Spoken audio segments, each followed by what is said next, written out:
Feliz día del Señor, iglesia. Vamos a Hebreos capítulo 7, verso 21.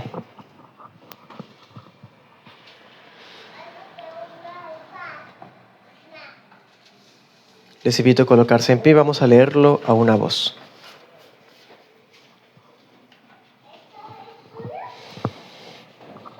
Siete 21 en adelante, dice: Porque los otros ciertamente sin juramento fueron hechos sacerdotes, mas éste con juramento por el que le dijo: juró el Señor y no se arrepentirá. Tú eres sacerdote para siempre, según el orden de Melquisedec. Tanto más es hecho Jesús fiador de un pacto mejor. Y los otros ciertamente llegaron a ser muchos sacerdotes, porque por la muerte no podían permanecer. Mas éste, por cuanto permanece para siempre, tiene un sacerdocio inmutable, por lo cual puede también salvar eternamente a los que por él se acercan a Dios, viviendo siempre para interceder por ellos.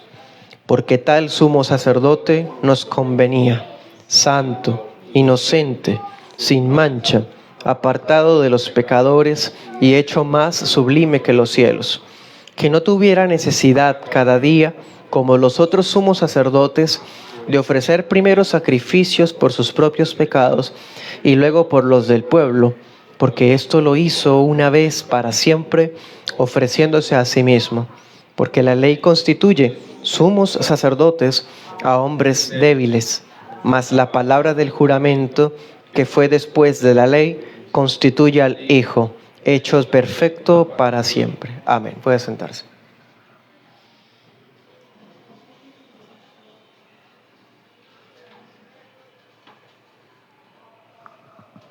Titulamos esta enseñanza: Las cualidades del nuevo sumo sacerdote. Estaremos estudiando desde el 23 al 28. Las cualidades del nuevo sumo sacerdote. Recordemos, hermanos, que el apóstol está tratando de demostrar bíblicamente y con una argumentación lógica muy elegante la superioridad del sacerdocio de Cristo sobre el de Aarón. Vimos la grandeza solamente comparando el orden de Melquisedec con el orden de Leví, pero aquí en esta parte del texto él se va a concentrar en considerar la persona misma del Señor y su oficio en particular, ¿sí? Así que veremos cómo nuestro nuevo sumo sacerdote es más grande y por lo tanto más conveniente que el sumo sacerdocio antiguo, en virtud de sus cualidades divinas y morales. Y también no solamente esas cualidades en su persona, sino también en el oficio, es decir, hubo un único sacrificio que él hizo. Eso es lo que estaremos estudiando esta mañana en 2 puntos. Primer punto, iremos del 23 al 25, superior en persona y en oficio. Y el segundo punto, del 26 al 28, veremos superior en naturaleza y carácter. ¿Listos? Comencemos. Primer punto, superior en persona y en oficio, verso 23, dice: Y los otros ciertamente llegaron a ser muchos sacerdotes, porque por la muerte no podían permanecer.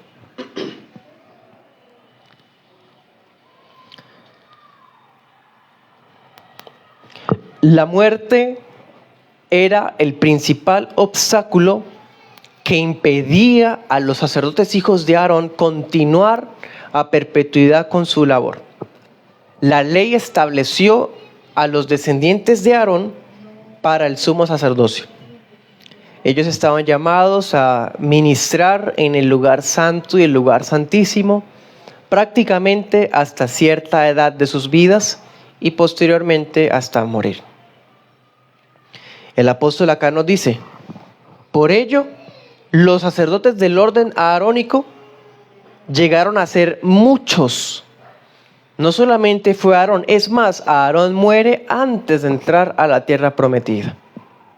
Luego vemos a Eleazar, cuando termina el libro de Josué, muriendo igual que Josué. Y así sucesivamente. Se dice que fueron 84 sumos sacerdotes desde la ordenación de Aarón hasta la caída del templo en el año 70. 84. Y si el templo hubiese permanecido en pie, la cuenta iría, hermano, muchísimo más de 300 seguramente. El caso es que todos estos sacerdotes ministraron durante la vigencia del pacto antiguo, pero ninguno permanecía, todos eran mortales. Entonces, este primer detalle evidencia que el sistema levítico no estaba diseñado para ser perdurable.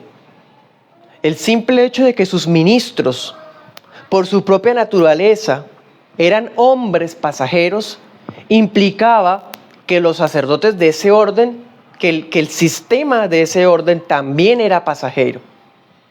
Dios había dicho que iba a permanecer perpetuamente el sistema, claro, perpetuamente hasta que Él estableciera y reformara por uno mejor. Y así fue, hermano.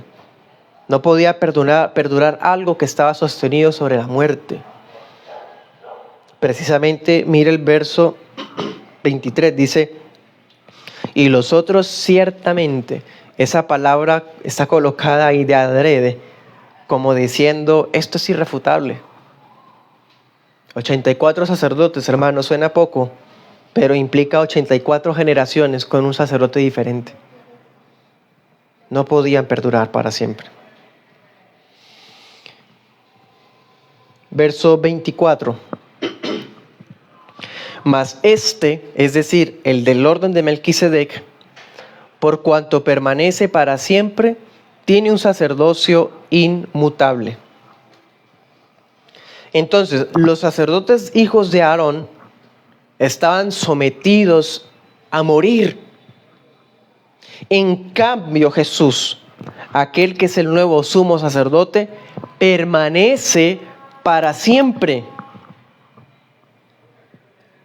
Debido a su preexistencia eterna y luego a su divina exaltación, tenemos a un sacerdote divino, eterno. No pierda el texto principal. En Apocalipsis 1:8 dice, 1:18 dice: el que vivo y estuve muerto, he aquí que vivo por los siglos de los siglos, amén, y tengo las llaves del infierno y de la muerte. Ese es el sumo sacerdote nuevo que tenemos. No puede morir, sino que vive por los siglos de los siglos. Anote ese texto, Isaías 9:7. Se había dicho que el gobierno de este Mesías iba a ser por la eternidad, para siempre y por siempre. Bueno, eso se cumple en el Señor Jesús. Eso es otra razón, hermano, para demostrar con poder que Cristo es fiador de un mejor pacto. Ya no hablando de qué significa fiador, ya no hablando de qué pacto estamos hablando de la persona de Jesús como tal. Él es inmortal. Habiendo muerto en la cruz, resucitó y ha recibido una naturaleza restaurada, glorificada. De modo que su ministerio no puede ni necesita heredarse. No van a haber una sucesión de 84 sacerdotes del orden de Melquisedec o del orden de Jesús, porque Jesús vive para siempre, no muere. No, tampoco Él va a delegarlo nunca a nadie. No lo delega al obispo de Roma, ni al obispo de Alejandría o Constantinopla, ni tampoco a los pastores. El ministerio de Cristo no se hereda ni se delega a nadie. Solamente Él es el inmortal, sumo sacerdote nuevo, que permanece para siempre. Además, allá en Hebreos 7, en el verso 24, dice: tiene un sacerdocio inmutable. La Reina Valera 77 lo traduce intransferible. El sacerdocio de Cristo no muta, no cambia. También porque no puede ser transferido.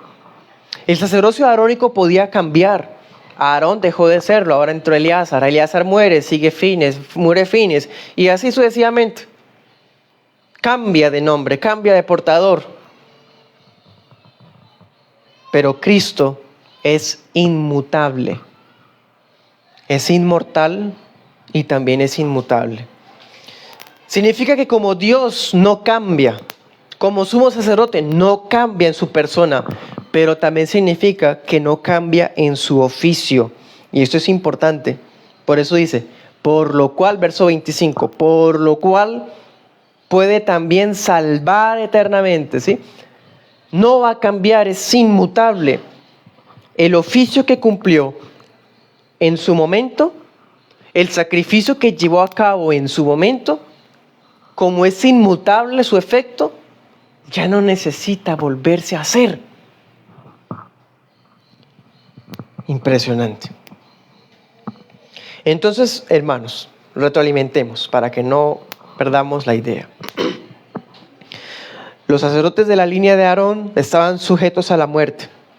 Llegaron a ser muchos. En cambio, Cristo es inmortal, es solo uno, permanece para siempre. Y además de que es inmortal, es inmutable. No cambia en su persona, ni tampoco en su oficio. Ahora veámoslo desde otra perspectiva. Otra razón más por la cual Cristo como sacerdote es superior. Los sacerdotes antiguos no solo oficiaban por un tiempo limitado. No solamente el problema era la muerte. Examínelo, piénselo bien. El problema no es solo que Aarón va a morir, o Eleazar y Fines y etcétera. Hay otro problema. ¿Cuál es? Que todo el servicio, todo el ministerio y todo el oficio que ellos pudiesen llegar a practicar, lo hacían en una condición de pecaminosidad natural. Eran pecadores. Entonces el apóstol está diciendo, el uno es mortal, Cristo es inmortal, el otro era pecador, pero Cristo no es pecador, por eso también es inmutable. Si los sacerdotes antiguos morían, eran pecadores, entonces significa que el servicio que ellos podían brindar, aunque obedecía a la ley, era ineficaz. Por eso no podía ofrecer una solución eficaz que perfeccionara a sus representados. Mira el verso 19, ¿se acuerdan? Ya lo vimos, dice, porque la ley nada perfeccionó, ¿se acuerdan? No perfeccionó a nadie. Por eso era necesario repetirlo y repetirlo todos los días, en la mañana y al atardecer. Al amanecer y al atardecer, el sacrificio matutino y vespertino. Las fiestas judías y todo un ciclo perpetuo, porque era un sistema diseñado para cambiar, para terminar. Un sistema sostenido sobre la muerte, sobre el pecado, sobre la ineficacia, debido a sus ministros que eran mortales, pecadores e ineficaces. En cambio, Cristo, ahora sí, el verso 25 dice, puede también salvar eternamente a los que por Él se acercan a Dios, viviendo siempre para interceder por ellos. ¡Qué contraste tan tremendo! ¿Quién puede negar tal cosa? Cristo puede salvar eternamente, dice la Reina Valera 77, completamente. Es decir, lo hace perfecto. Lo hace hasta el último detalle mínimo. Todo aquel que se acerca a Dios a través de Él es salvado completamente y eternamente por este nuevo sumo sacerdote. En cambio, los que se acercaban por medio del sacerdocio arónico podían acercarse a Dios pero su solución o su expiación no era eternamente, porque mañana tocaba volverla a hacer. No era completamente, porque por decir algo, digamos que había un cuadro de inmundicia, entonces la persona debía primero lavarse, luego hacer este ritual de degollar, luego 7 días después hacer otra cosa. No bastaba, debían hacerse más y más rituales. En cambio, Cristo salva eternamente y completamente a todo aquel, no a todo el mundo.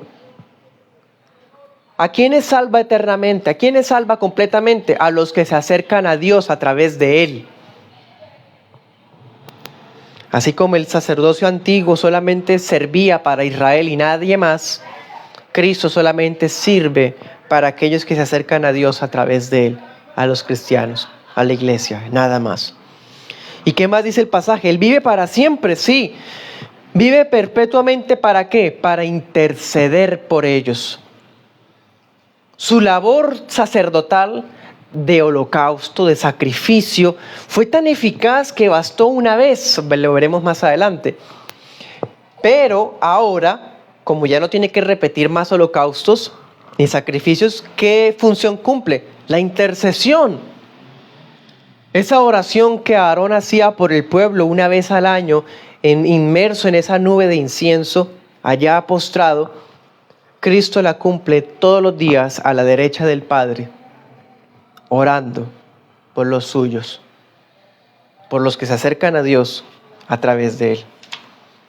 Y si nuestro sumo sacerdote es inmortal, quiere decir que lo hace por siempre, vive por siempre. Así que el oficio de Cristo no está limitado por el tiempo. El oficio de Cristo no está fragmentado, como si requiriera complementos. O sea, Él está ya intercediendo por nosotros y nosotros aquí en la tierra debemos pagar penitencia, pagar misa, hacer tal y tal obra. No, porque fue completa y no requiere añadiduras posteriores tampoco. Leamos algunos textos. Romanos 8:34.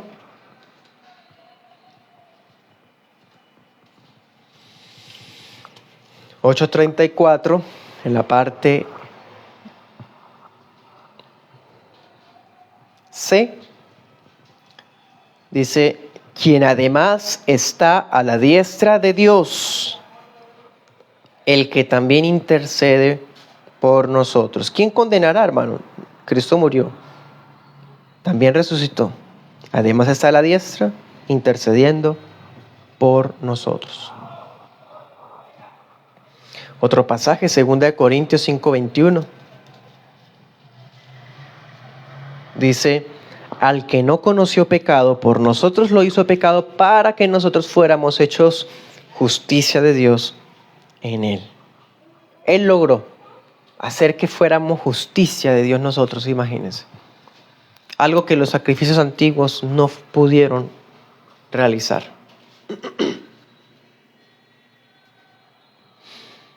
Bueno, el término griego que se usa acá, de interceder, tiene implicaciones importantes, hermanos. El concepto estaba relacionado con hacer peticiones y súplicas, un intermediario ante la realeza en beneficio de otro. ¿Sí? Y lo otro es que los judíos, algunas tradiciones estaban afirmando que los ángeles tenían roles de intercesión. Entonces, con esto que está hablando acá el apóstol, está diciendo que eso es falso, que el único intercesor es Cristo ante el Padre, porque solo hay un sumo sacerdote y los ángeles no son ni siquiera sacerdotes. Bueno, entonces en este primer punto, volvamos a hacer retroalimentación, vimos que mientras los sacerdotes antiguos eran mortales y tuvieron que ser muchos, el sacerdote de nosotros, el nuevo, es inmortal e inmutable y permanece para siempre. También vimos que ellos eran pecadores y que sus oficios estaban imperfectos, por lo tanto eran incapaces. En cambio, Cristo no es pecaminoso, sino que es santo y puede salvar eternamente, completamente a todos los que se acercan a Dios por medio de Él.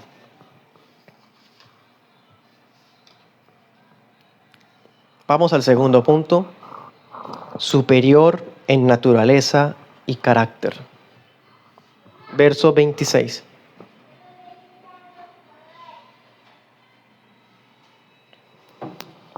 Dice: porque tal sumo sacerdote nos convenía, santo, inocente, sin mancha, apartado de los pecadores y hecho más sublime que los cielos. Maravilloso. Hermano, tratemos de ponernos en los zapatos de los que recibieron esta carta la primera vez. Son judíos. Admiran y están orgullosos de su patria, de su templo y de su sacerdote. Y miren cómo el apóstol, inspirado por el Espíritu, les ha derrumbado todo esa admiración. Ahora veamos también, siendo judío, el apóstol, en nuestro caso Pablo, con todo y lo tradicional que él fue en su momento, aquí no es capaz de contenerse, de confesar que nos convenía más todavía el sumo sacerdote de ahora, Jesús. No nos conviene seguir adelante con ese templo. ¿Qué cristiano absurdo piensa que el templo va a ser reconstruido? Eso no nos conviene. Nos conviene este sacerdote, no más nos conviene. Nos convenía ese sumo sacerdote. El Señor Jesús, Hebreos 2:17, nos da otro detalle. Dice: debía ser en todo semejante a los hermanos, para venir a ser misericordioso y fiel sumo sacerdote en lo que concierne a Dios, para expiar los pecados del pueblo. Fiel, misericordioso, con una expiación eficaz. Todavía se añora el sistema levítico. Todavía quieren retomar figuras judaicas, judaizantes, ridículos y anatemas. Nos convenía solamente este. Y saben, los que quieren reconstruir ese templo y quieren retomar el sistema abolido, se les olvida que ese sistema solo funcionaba tras de que temporal, transitorio e ineficaz era nacional. Solamente Israel era beneficiado. Los que se convertían en judíos nada más. En cambio, este nuevo sumo sacerdote nos conviene porque su oficio fue en favor de todas las naciones. Todos los creyentes de todas las naciones pueden venir a acercarse a Dios a través de él. En cambio, el templo antiguo solo servía en favor de ellos. ¿Qué más razones quieren para darse cuenta de lo herético que es pretender recuperar lo abolido? Y por si fuera poco, el apóstol nos va a dar características, una lista pequeñita, pero hermano, suficiente, de cualidades de Jesús. ¿Cómo es el Señor Jesús? ¿Cómo es Él? En Levítico vimos las características que debían cumplir hasta físicamente y luego familiarmente y luego moralmente para que un descendiente de Aarón pudiera ser sacerdote. Las de Cristo ya las hemos visto, las credenciales, ordenado bajo un juramento, ordenado bajo el orden de Melquisedec, ordenado y ungido por el Espíritu de Yahvé, ungido por un profeta, que era descendiente de un sumo sacerdote también, Juan Bautista. Pero aquí hay más. Verso 26 dice: es santo, inocente, inmaculado, apartado de los pecadores, hecho más sublime que los cielos. Qué características, qué descripciones tan preciosas. Aarón era santo en su naturaleza. ¿No vimos que tuvo que ser vestido de gloria para poder tener esa gloria prestada? ¿Acaso Eleazar era inocente? ¿Por qué murió entonces? ¿Acaso Fines era inmaculado? ¿No ocurrió la apostasía de los jueces bajo el ministerio de Fines? ¿Dónde están los sacerdotes antiguos? ¿No estaban apartados de los pecadores como Cristo? No, muchos de ellos hasta también se desviaron. En el profeta Ezequiel se dice que muchos de ellos perdieron el ministerio porque se habían hecho indignos por apóstatas. ¿Hay algún sacerdote más sublime que los cielos cuando ni siquiera honraron el templo terrenal? Todas esas características le pertenecen solamente al Señor Jesús. Expliquémoslas, cada una de ellas, así sea de manera breve. ¿Cuál es la primera de las cualidades? Si a usted le preguntaran cómo es Jesús, quién es Jesús, descríbalo, ¿qué diría? Tristemente hoy, la gente, por más inocente que suene, va a decir, es amoroso. Cuando la Biblia lo que resalta de Dios siempre es que Él es santo, santo, santo. No dice Él es amor, amor, amor. No, Él es santo. Es lo primordial, lo primero que deberíamos decir, hermano. Es que somos tan pecadores que ni captamos de entender esto. Debería ser lo primero que pensáramos, que Él es santo. La primera cualidad de ese sumo sacerdote nuevo es la santidad. Un atributo de Dios que comparte con el Padre. Hasta los demonios, Marcos 1:24 decían, sabemos que tú eres el santo de Dios. Hechos 2:27, los apóstoles predicaban, ustedes crucificaron al santo de Dios.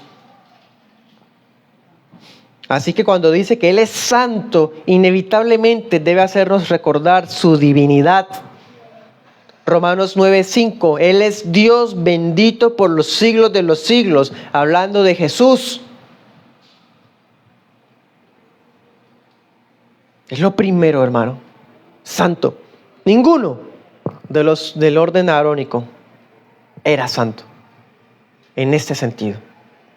Eran santificados con el aceite de la unción, eran santificados con las vestiduras sacerdotales, eran santificados después de ser ungidos con el aceite en el lóbulo derecho de la oreja, en el pulgar derecho de la mano, en el pulgar derecho del pie, haber sido ungidos, untados con la sangre del sacrificio de consagración, todo eso que ya estudiamos en Levítico. Pero si tocaban algo inmundo, perdían. Tenían que hacer un sacrificio para purificarse y retomar. No, hermano. Él es santo por naturaleza. Segunda cualidad, ¿cuál es? Inocente. Qué bella descripción, tan encantadora. Inocente.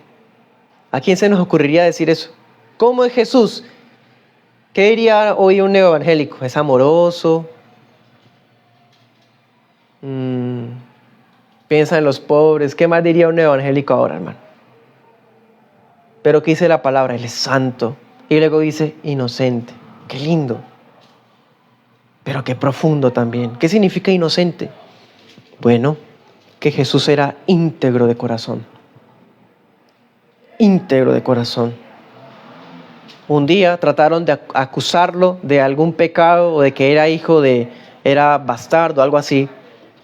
Juan 8:46. Y Cristo les dice, ¿quién de ustedes puede redarguirme de algún pecado? Nadie puede decir nada. Primera de Pedro 1:19, Él es el Cordero inocente, sin engaño, sin malicia. Entonces cuando dice que es inocente, muestra que Él es íntegro de corazón, íntegro en sus intenciones, en todo su ser, en todos sus actos, había pureza viva. Tercera descripción, ¿cuál es? Inmaculado. el único inmaculado, Jesús. Esa es la doctrina de la impecabilidad de Cristo, algo que el paganismo mariano le atribuyó a la Virgen María de manera blasfema. Solamente Cristo es inmaculado, escrito está, y punto. ¿Qué significa que Cristo sea inmaculado? La Reina Valera Antigua dice, limpio. Es decir, libre de la marca del pecado original. La caída de Adán no le fue transmitida por medio de su madre, que era pecadora.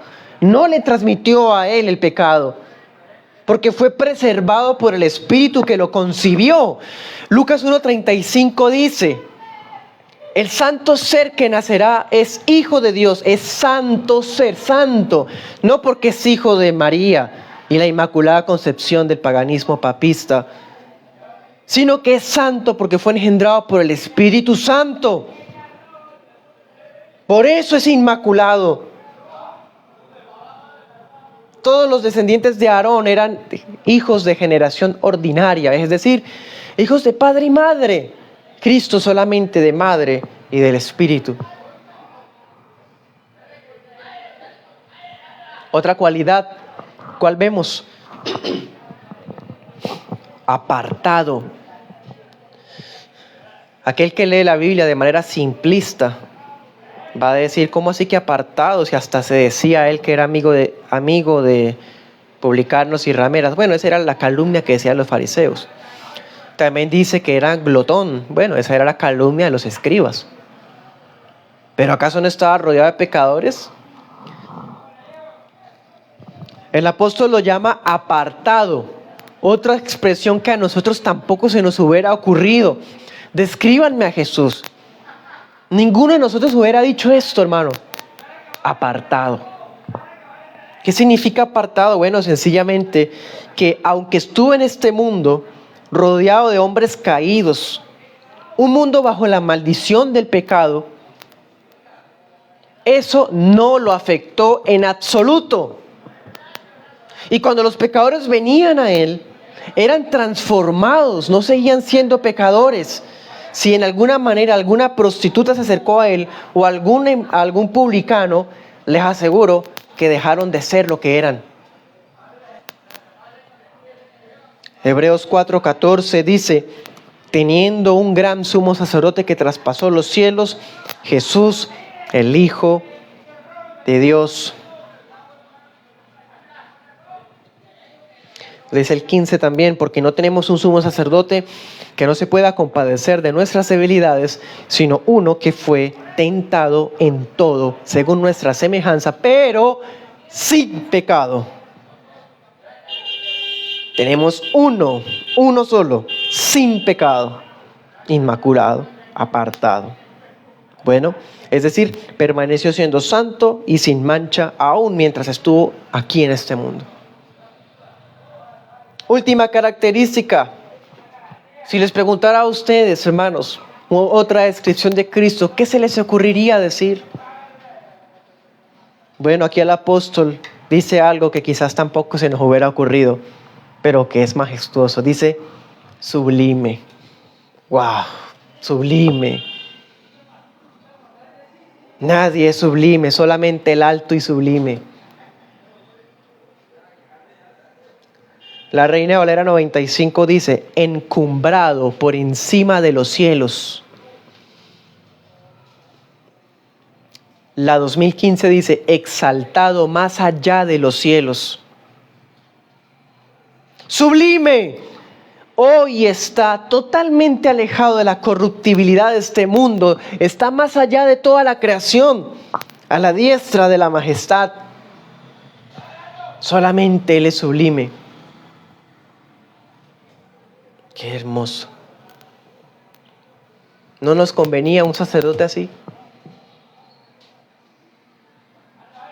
¿Todavía quieren reconstruir el templo?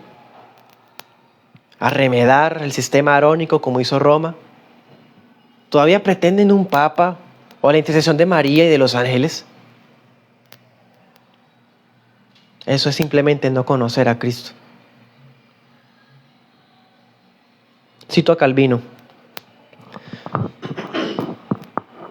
Cristo es sacerdote santo con respecto a Dios, sin mancha e inocente con relación a nosotros, limpio e inmaculado en cuanto a sí mismo, apartado de pecadores porque fue sacrificado y ascendido al cielo en medio de ellos, donde fue hecho más sublime que los cielos.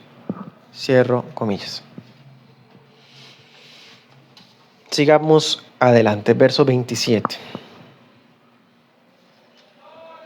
Dice, otra cualidad, que no tuviera necesidad cada día, como los otros sumos sacerdotes, de ofrecer primero sacrificios por sus propios pecados y luego por los del pueblo, porque esto lo hizo una vez para siempre, ofreciéndose a sí mismo.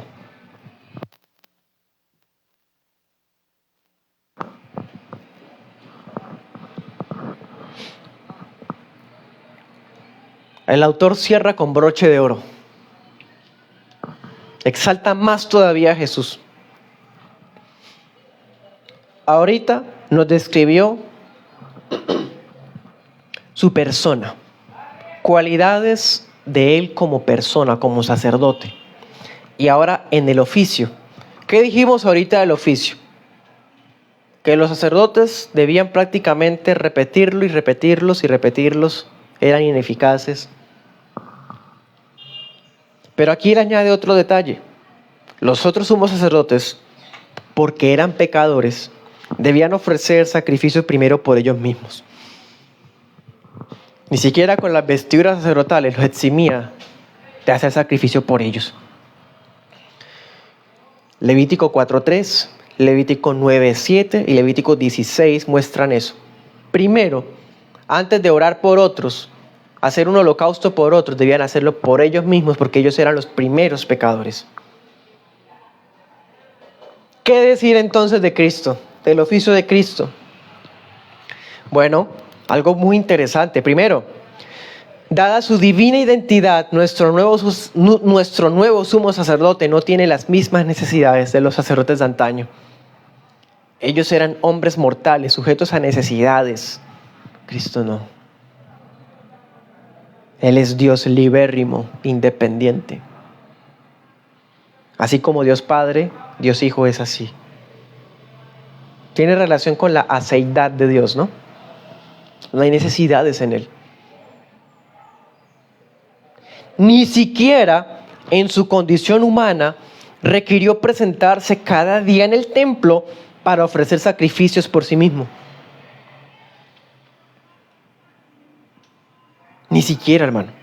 Mire Hebreos 5:3. Dice, por esa causa debe ofrecer por los pecados, tanto por el pueblo como también por sí mismo. Aquí hablando del sacerdote aarónico.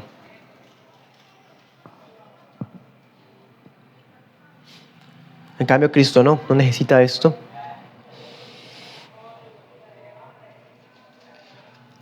Aquí el apóstol da dos deducciones. Primera, no necesitaba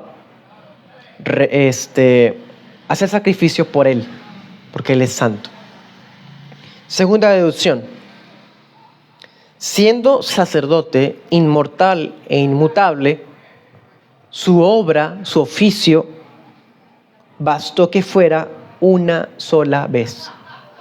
27 en Hebreos dice, porque esto lo hizo una vez para siempre. Impresionante. Una vez para siempre. Una vez para siempre. La labor expiatoria de Cristo fue tan eficaz que bastó un solo sacrificio. Uno.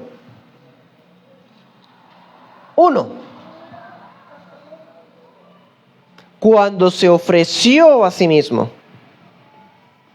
Se ofreció, da a entender como si Cristo hubiera ido voluntariamente a la cruz y tratara la cruz como un altar.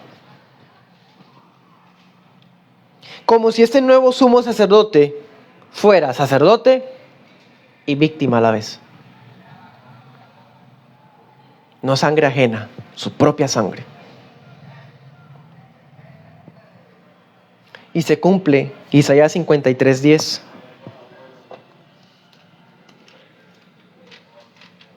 Dice, con todo eso Jehová quiso quebrantarlo, sujetándolo a padecimiento, el Padre al Hijo. Cuando haya puesto su vida en expiación por el pecado, lo que Cristo hizo en la cruz, verá descendencia, linaje, no literalmente hijos o sucesores, sino en lo que sigue. Dice, vivirá por largos días y la voluntad de Jehová será en su mano próspera, sino el fruto de aquellos a quienes justificó son su descendencia, su simiente. Efesios 5:2.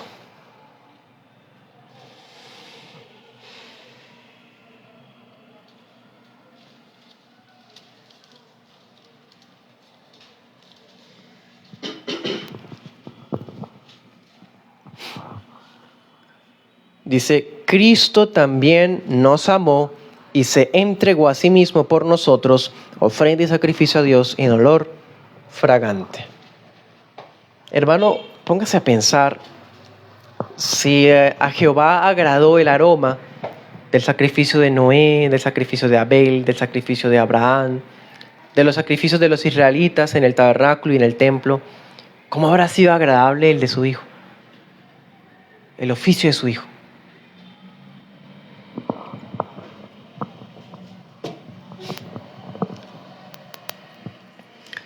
Verso 28.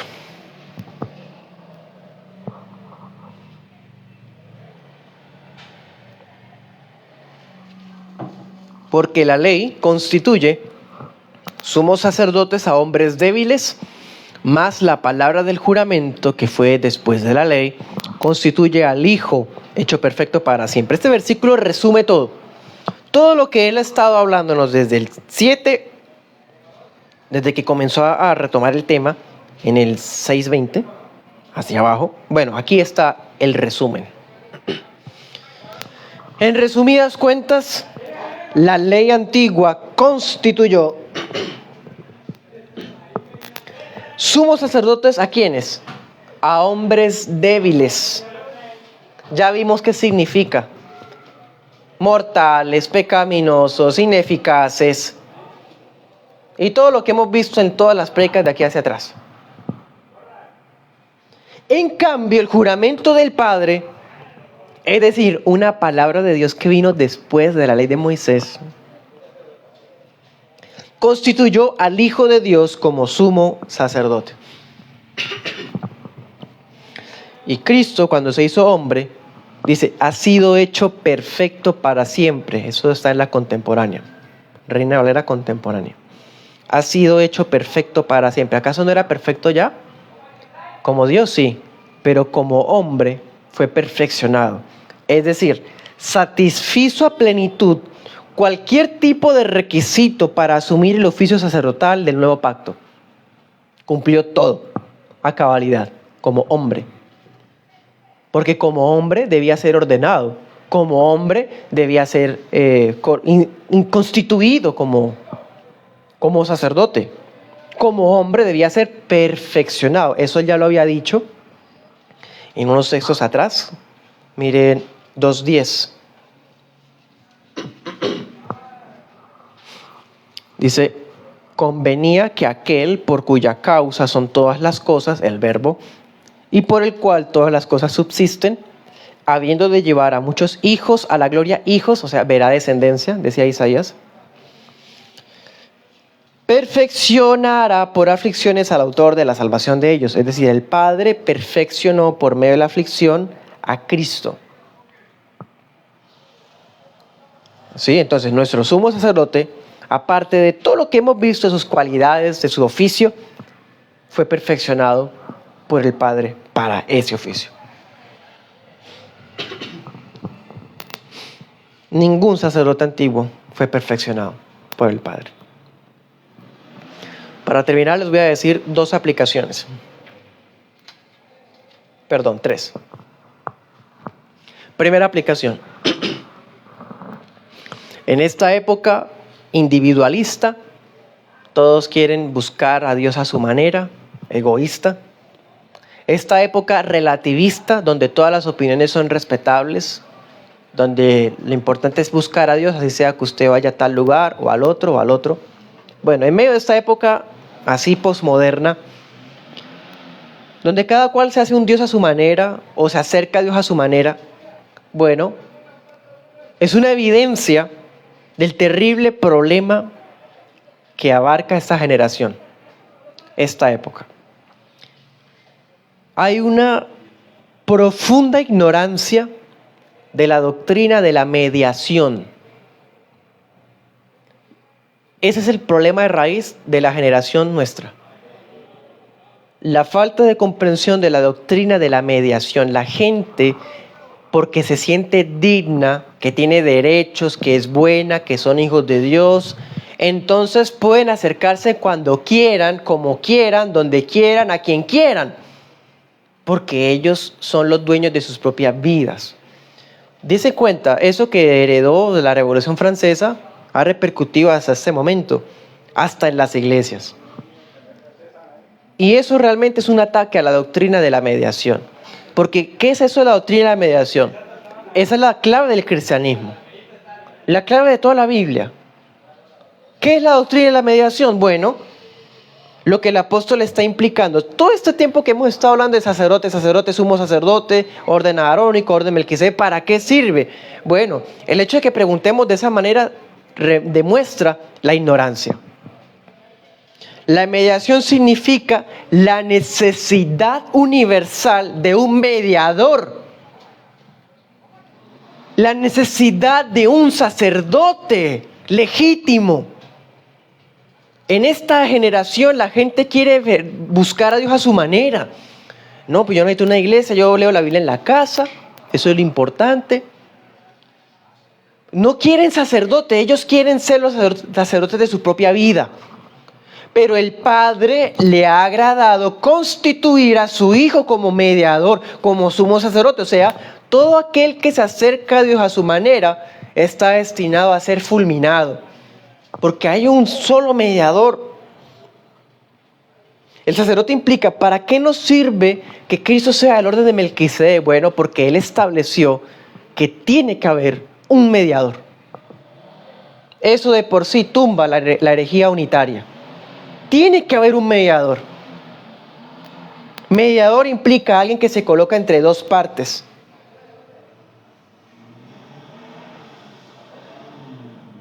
Eso también implica que el sacerdocio arónico fue el único sacerdocio legítimo por un tiempo. Todo eso que estamos hablando implica eso. Primero, que hay necesidad de un sacerdote. Y segundo, que hubo por lo menos dos sacerdotes que eran legítimos, Aarón y Melquisedec. Pero que para esta altura no pueden funcionar simultáneamente, porque lo que éste hizo es superior a todo lo que hizo el anterior. Por lo tanto, ya no hay sacerdotes. Por lo tanto, el romanismo, la iglesia ortodoxa, la copta y toda iglesia que quiera pretender tener sacerdotes peca, instaurando y ordenando algo que Dios no ordenó. Porque solo hay uno. En otras palabras, Dios mismo ha establecido la forma de comunicarse con Él por medio de un sacerdote legítimo. Hoy, ¿quién es? Jesús. Santo, inocente, sin mancha, apartado, sublime. ¿No nos convenía ese? ¿Para qué más, hermano? Segunda aplicación. Esta función medianera, como mediador, del Hijo, uno que se acerca a Dios con peticiones sacerdotales, es una evidencia más de la distinción de las personas en la Santísima Trinidad. Y también es una evidencia más o una garantía más de nuestra salvación. Acordémonos en Hebreos 6, el meollo era esa tensión que había entre los apóstatas y los hermanos que estaban siendo perezosos. Y él dijo, pero ustedes no son así porque ustedes están haciendo las obras de fraternidad, las buenas obras para con los hermanos, pero deseo que muestren esa diligencia hasta el final. Y ahora que nos está mostrando acerca de que Cristo nos salva eternamente, completamente, ¿qué implica? Que ninguno de sus hijos se va a perder. hay en los cielos un nuevo sumo sacerdote que permanece eternamente para interceder por nosotros. Dada la grandeza divina de Cristo, incluso su posición ahora, allá, sublime, en los cielos. Bueno, por todo eso, resulta absurdo que los hombres inventen sistemas sacerdotales en base al Antiguo Testamento. Es absurdo que se entrometan en funciones que solamente le pertenecen a Cristo. Última aplicación, tercera. El apóstol se ha esforzado en demostrar la superioridad de la persona y del oficio de Cristo. Y en esta parte, en resumen de todo, vimos dos cosas. Primero, la inmortalidad del Hijo.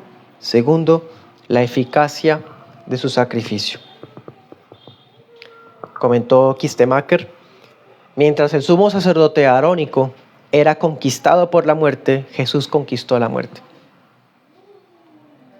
Mientras la ley podía ser transgredida, incluso por el sacerdote, el juramento por el cual el Hijo fue ordenado es inviolable, es inmutable. Tenemos un nuevo sumo sacerdote mejor, con cualidades divinas. Oremos.